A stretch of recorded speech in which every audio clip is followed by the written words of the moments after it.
Beginilah kondisi sehari-hari seluruh siswa SD Negeri Tanggirejo, Tegowanu saat tengah menyantap makan bergizi gratis di halaman sekolah. Angin kencang yang membawa debu jalanan kerap kali menerjang anak-anak yang tengah menyantap makanan. Ada yang berhamburan pindah tempat, namun ada juga yang tetap bertahan sambil menutupi makanan mereka. Kondisi makan di halaman terpaksa dilakukan sejak awal Januari karena kondisi bangunan dan atap sekolah rusak berat. Bahkan dari April lalu, sebuah ruang kelas ambruk. Kondisi bangunan sudah tidak layak, bahkan membahayakan jiwa karena termakan usia. Yang roboh ada 2 ruangan, Mas. Tapi memang dari ujung selatan dan sampai utara itu ada 4 ruangan. Yang mulai roboh dulu di bulan Januari itu kan kelas 6. Terus di bulan April di kantor guru itu. Terus ke utara ini sudah pada mengkelung, jadi saya tidak berani untuk menempatkan anak-anak dalam proses pembelajaran di situ. Nggak bisa dipakai. Terus belajar mengajarnya gimana? Di kelas yang Kelas mana? 1, 2, 3. Oh, bergantian. Ya sama musola. Berarti setiap pagi seperti ini makan di luar ini. Iya. Nyaman nggak? Enggak. Gimana? Kena debu seperti itu? Iya, kena. Bahkan, suasana belajar mengajar akan kembali terganggu saat musim penghujan datang. Para siswa berharap agar seluruh ruang kelas yang roboh dan membahayakan ini segera diperbaiki, sehingga mereka bisa kembali belajar dengan nyaman. Dari Grobogan, Jawa Tengah, Rustama Nusantara, iNews melaporkan.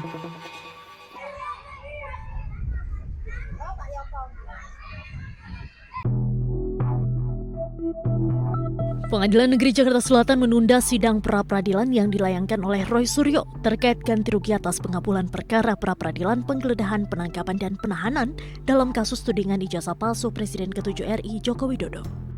Sidang pra-peradilan jilid 3 Roy Suryo ini ditunda hingga 29 Juli 2026 pekan depan.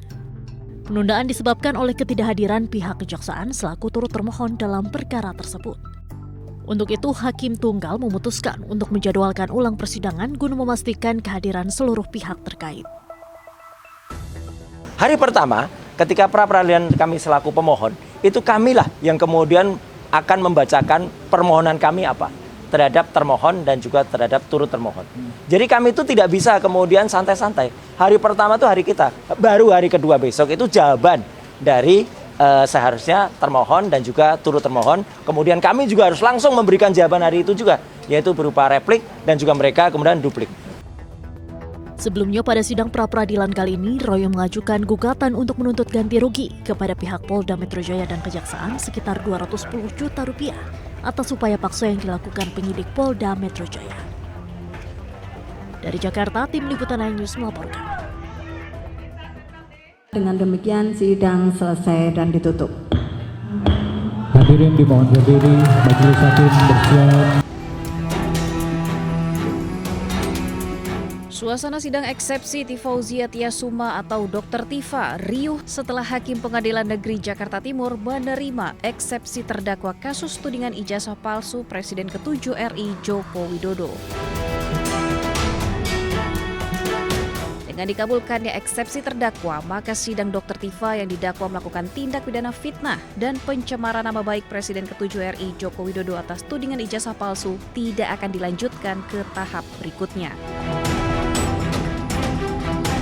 Memperhatikan ketentuan pasal 75 ayat 2 huruf B, ayat 3 dan pasal 206 ayat 1 Undang-Undang Nomor 20 Tahun 2025 tentang Kitab Undang-Undang Hukum Acara Pidana serta peraturan perundang-undangan lain yang bersangkutan, mengadili, menyatakan perlawanan dari tim advokat terdakwa tersebut diterima, menyatakan surat dakwaan penuntut umum nomor register perkara PDM garing datar 133 garing M.1.14 garing EOH.2 garing 06 garing 2026 tanggal 22 Juni 2026 atas nama terdakwa Tifauzia Tiasuma batal demi hukum.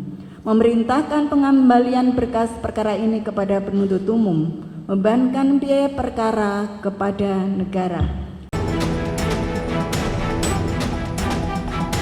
Hakim mengembalikan berkas perkara atas nama Dr. Tifa ke Jaksa Penuntut Umum dan membebankan biaya perkara kepada negara.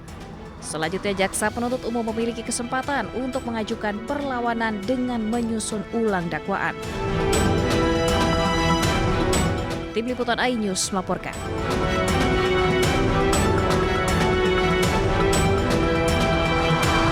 Dengan demikian sidang selesai dan ditutup.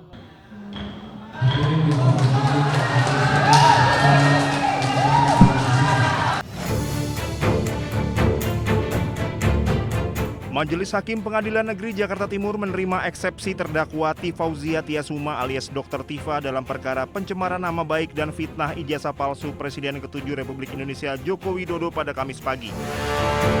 Dengan putusan tersebut, persidangan ini tidak dilanjutkan ke tahap pembuktian alias berhenti.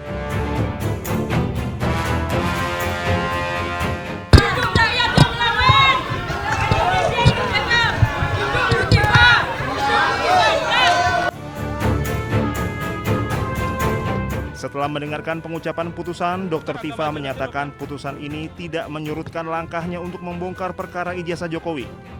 Tifa tetap akan berjuang membuktikan hasil penelitiannya mengenai ijazah Jokowi. Tifa menambahkan perjuangan ini merupakan bentuk komitmen dari awal dirinya bersama tim kuasa hukum termasuk Roy Suryo yang juga terseret kasus ijazah Jokowi.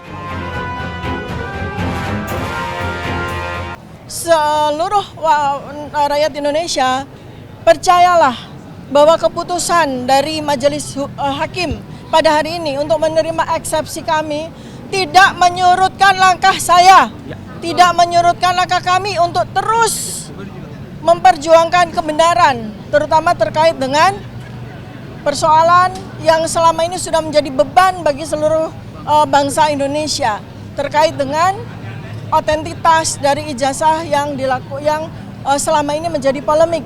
Sehingga apa? Sehingga ke depan kita tidak perlu harus menemui persoalan ini lagi pada presiden-presiden maupun pejabat-pejabat berikutnya. Ini yang paling pokok.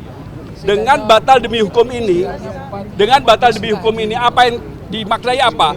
Bahwa perkara ini tidak layak dipersidangkan. Ini bukan perkara pidana. Mau dibuat apapun pasti akan membingungkan kalau dibuat pidana.